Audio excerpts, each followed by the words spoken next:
नमस्कार दोस्तों, स्वागत है आपका मेरे चैनल महेश एस्ट्रो ज्योतिष नेटवर्क पर। आज हम बात कर रहे हैं मीन राशि के 2022 वर्ष के वार्षिक राशिफल के बारे में, क्योंकि हम अब एक नए साल के अंदर में प्रवेश कर रहे हैं और हमारे मन में अनेकों ऐसी बातें होती हैं जिनको हम कभी भी नहीं भूलना चाहते हैं और उनको लेकर के अपनी पुरानी यादों के साथ में और जो बीते हुए खराब पल हैं उनको भूल करके नए वर्ष में प्रवेश करेंगे।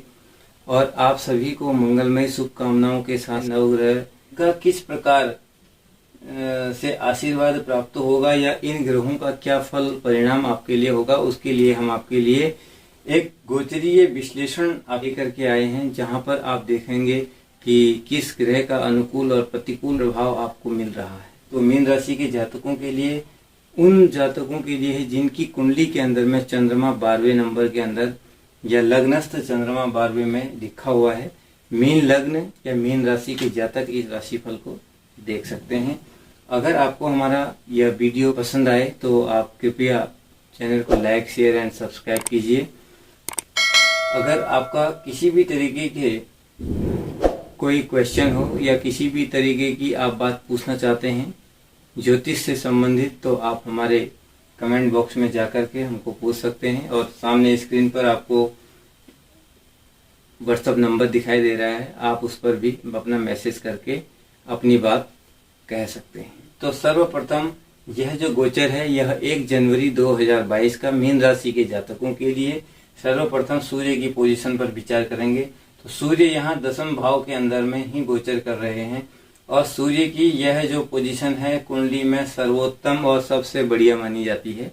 तो मीन राशि के जातकों को सूर्य इस बार उस तरीके के परिणाम देंगे जो कभी भी उन्होंने आज तक सोचे नहीं होंगे, क्योंकि यहाँ मंगल की पोजीशन और चंद्रमा की पोजीशन, भले से चंद्रमा नीच राशि का हो लेकिन योग कारक होकर के ही इस जगह पर बैठा है, यानी कि मूल त्रिकोण का स्वामी होकर के मूल त्रिकोण के अंदर में।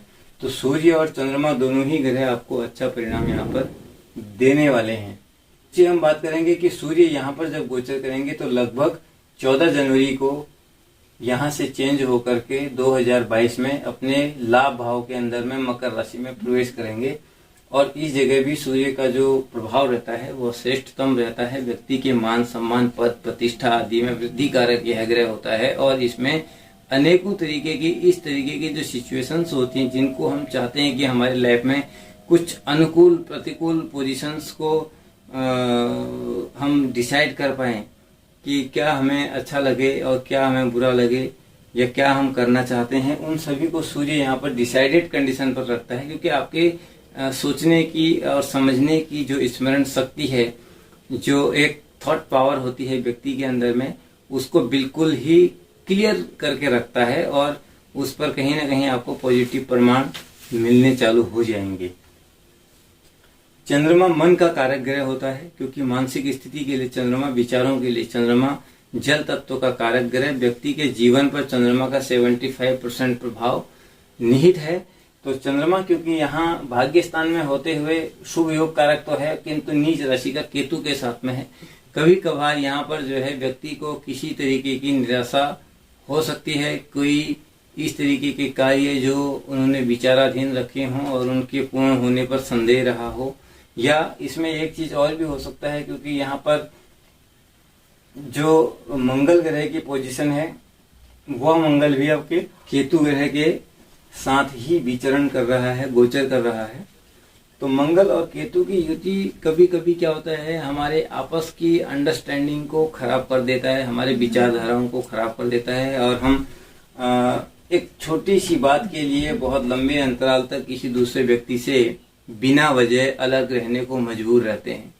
तो कहीं आपके साथ में ऐसा नहीं हो, उस चीज का प्रति क्षण ध्यान रखें और अपने जीवन में इन चीजों का विचार करें कि हम कभी भी जिन चीजों को प्रत्यक्ष प्रमाण से ना देख लें या समझ लें, उस पर किसी भी तरीके का कोई भी रिएक्शन आपको नहीं देना चाहिए। क्योंकि यहाँ पर जो चंद्रमा का इफेक्ट है, जो चंद्रमा का जो प्रभाव है वह केतु से छायागत हो गया है, यानी कि ढक दिया गया है, जिसे ग्रहण दोष कहते हैं। तो यह यहाँ पर क्षणिक है, किंतु आपके लिए यह यहाँ पर ठीक हम नहीं कह सकते। केतु के प्रभाव को। तो उसके बाद हम बात करेंगे बुध ग्रह की, शनि ग्रह के साथ में है।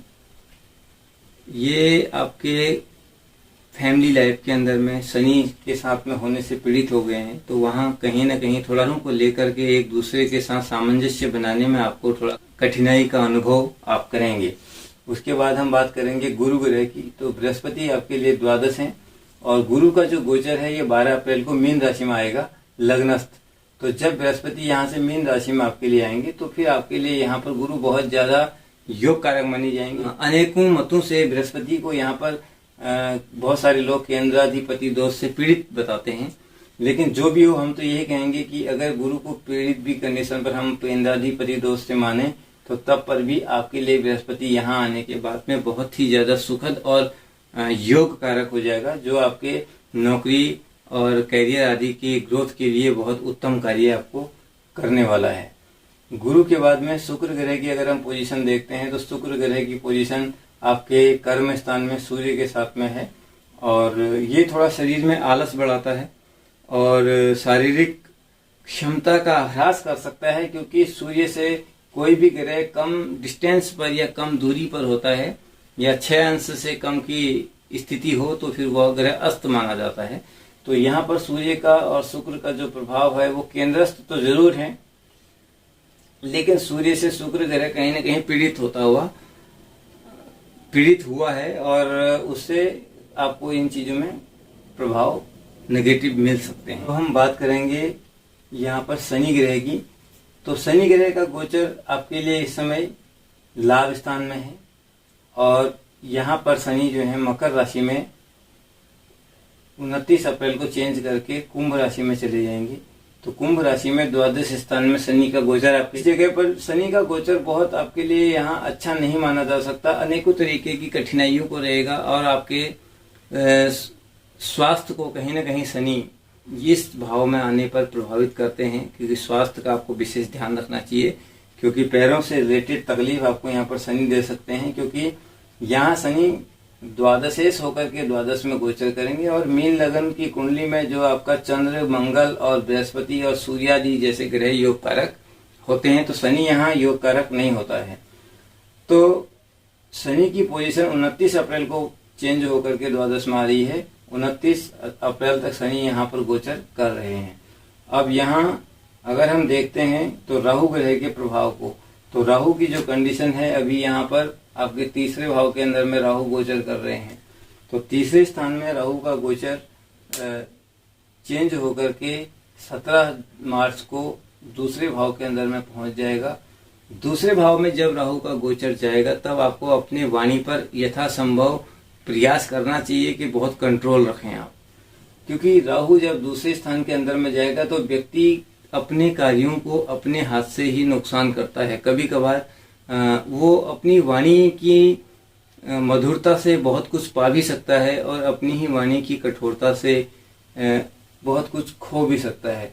तो यहाँ पर कहीं ना कहीं राहु अपने मेष राशि के अंदर में आने के बाद में जब इनका गोचर चेंज होगा तो 12 अप्रैल को ये मेष में मिलेंगे आपको और उसके बाद में तुरंत ही शनि का इधर गोचर चेंज होने वाला है। तो दोनों ग्रह बिल्कुल लग्न को पाप करते प्रभाव में रखेंगे।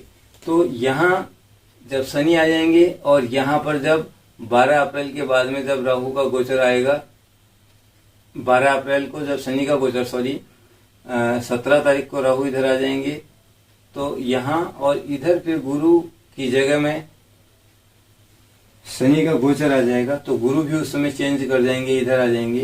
तो कहीं ना कहीं बृहस्पति थोड़ा पीड़ित होता हुआ नजर आता है, किंतु लग्न स्थान जब दोनों तरफ से पाप कर्तरी प्रभाव में आता है तो सबसे ज्यादा जो परेशानी व्यक्ति को होती है वह उसके शारीरिक होती है, यानी कि हेल्थ में उसको सबसे ज्यादा परेशानी का सामना करना पड़ता है। तो इन सब चीजों को आप ध्यान देंगे।